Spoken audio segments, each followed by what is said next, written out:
Welcome back to the Lanterne Rouge Cycling Podcast presented by Zwift, the online training platform that makes cycling fun. Paris recap, Stage 3, and then Tirreno Adriatico, Stage 2. Paris first, because Tirreno finished like 2 hours after it. Maybe they coordinated. 191 Ks, finishing in Don Le Palestel. It's a light Ardennes style stage with shallow climbs and the last climb being 2.5 Ks, 3.5%. The final kilometre is an uphill drag, but it's still a sprint. And timing a sprint would be important. The question would be, would Jumbo light it up? They got Wout van Aert, who was the stage favourite, I think. And there's Jakobsen here, Bennett, there's Quickmen. Would they try and drop them in the latter half of this stage? GC action, not that expected. But yeah, it was pretty cruisy until the last third, I think, Benji.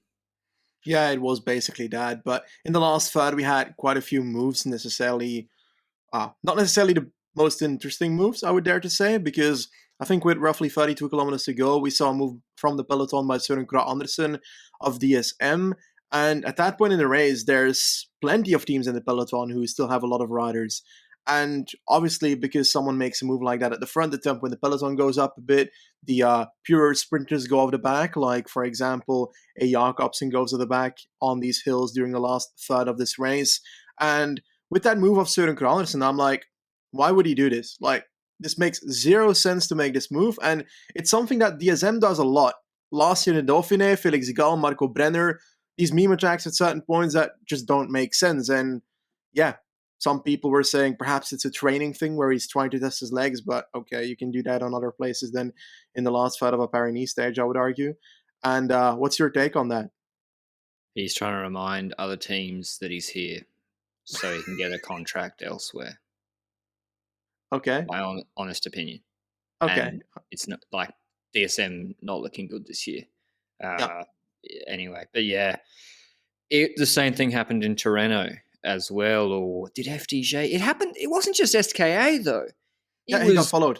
It was Lagac. It was Groupama. It was Total Energy.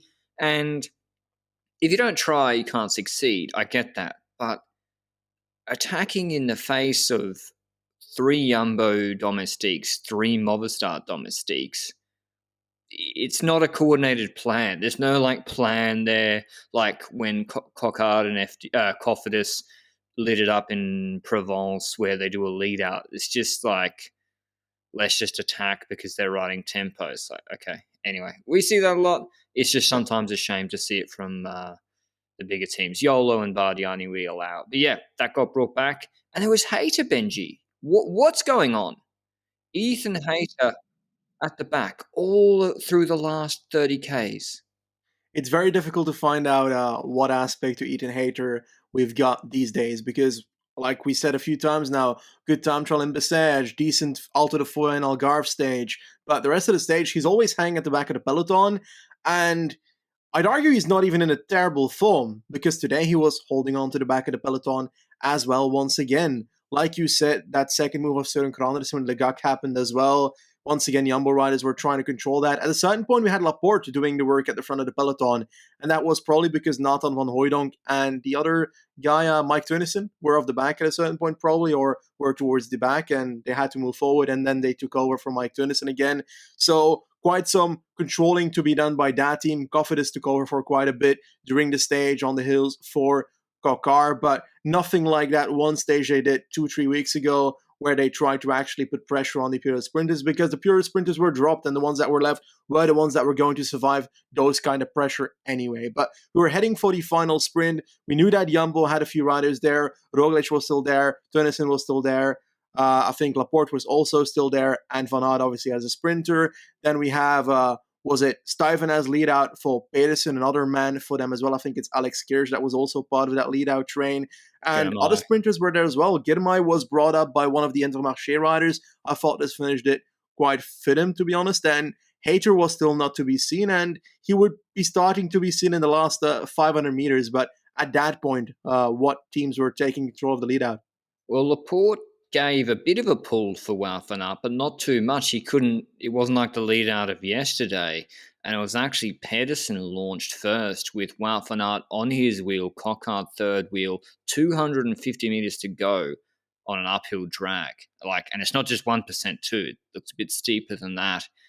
And Pedersen's initial acceleration pretty much put Van Aert fully on his limit, and it didn't look like at any point he could come round him. Actually, Lecoq had to come around Van Aert, then get into Pedersen's wheel, but by then it was too late. This was a classic peak Mads Pedersen long uphill drag sprint, which he can whip out occasionally. I think he did one like this in front of Groenewegen in the Tour of Denmark or some race last year that didn't get much coverage, but it was a really impressive sprint, and he's whipped it out today. Maybe Van Aert, he said the crash yesterday overnight, and this often happens, like riders lie down, they get back to the bus, they go to sleep, and they wake up after a crash the next day, like, oh shit, I'm actually a bit more sore than I thought.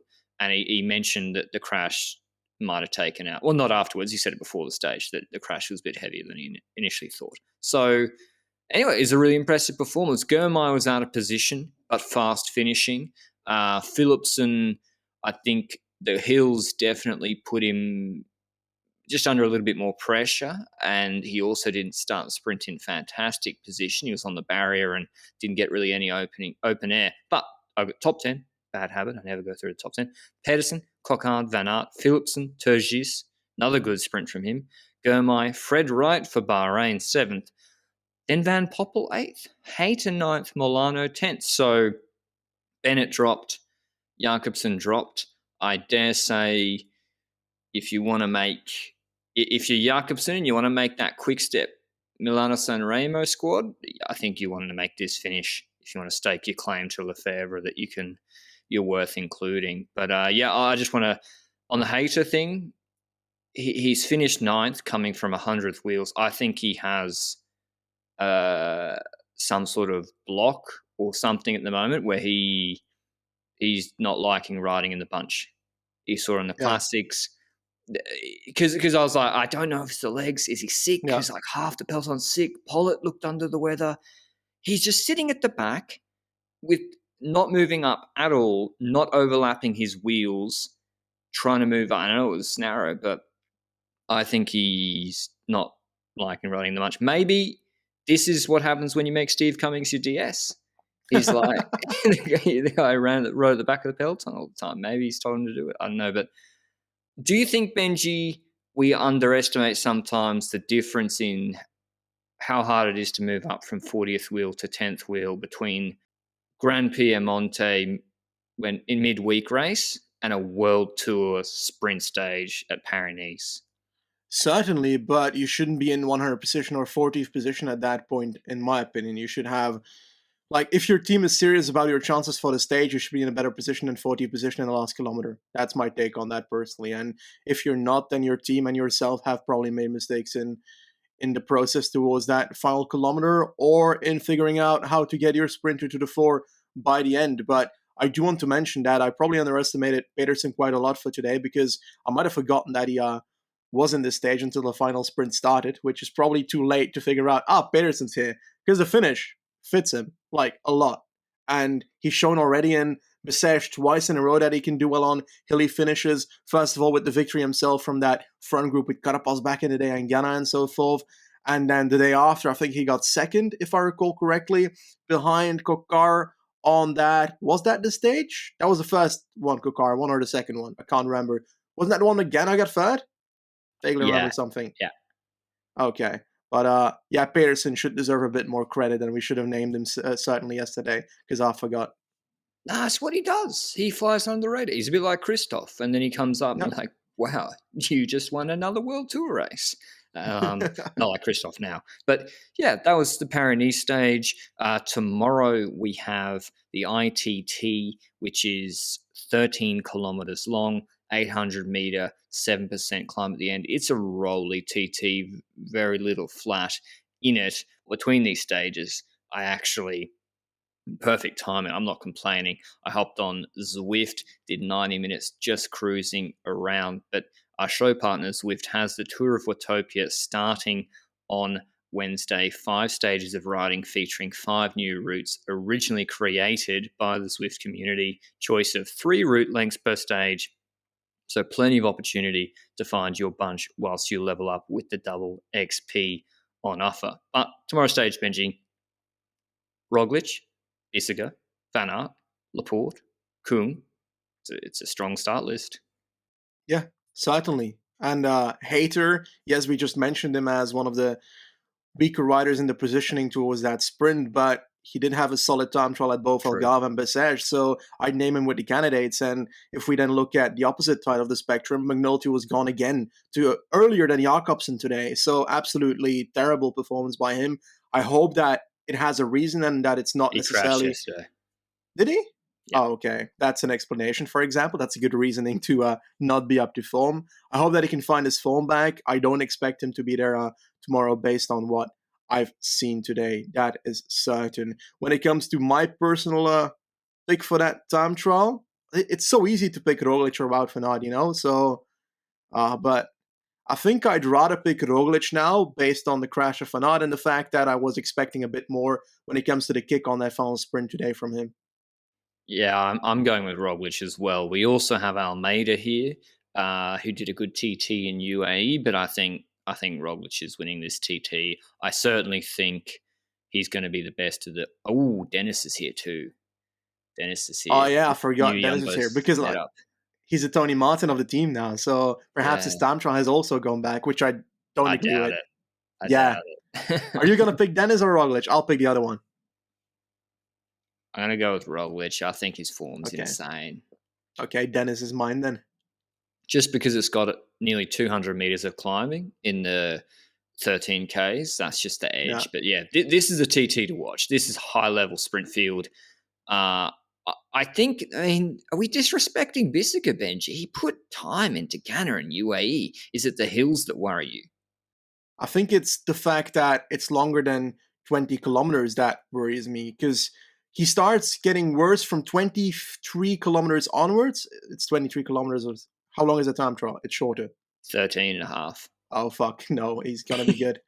He's going to be very good. Yeah, it's perfect for him. I just don't like the hills for him. 7%. He's a big boy. Yeah, I think it's going to be close. I'm interested to see what the betting markets say. I'm interested to see. Let us know who you think is going to take it out. But that was Paris-Nice. In terms of GC, Laporte's still ahead on GC, even though he crashed in the finale. Just an annoying little crash as he was going back after the lead out. He seemed okay. He did hit his right hip. He's 1 second ahead of Van Aert. If Van Aert had come second, he would have been in the leader's jersey. So still Jumbo 1, 2, 3. And between Roglic and Vlasov, there's still 30 full seconds. So all to play for in the podium, though. All to play for between Yates, Haig, O'Connor, and Vlasov. And Wout van Aert. No? You reckon? We'll save that. We'll save that for a discussion after TT tomorrow before we get to the climbs. All right, nice little preview there.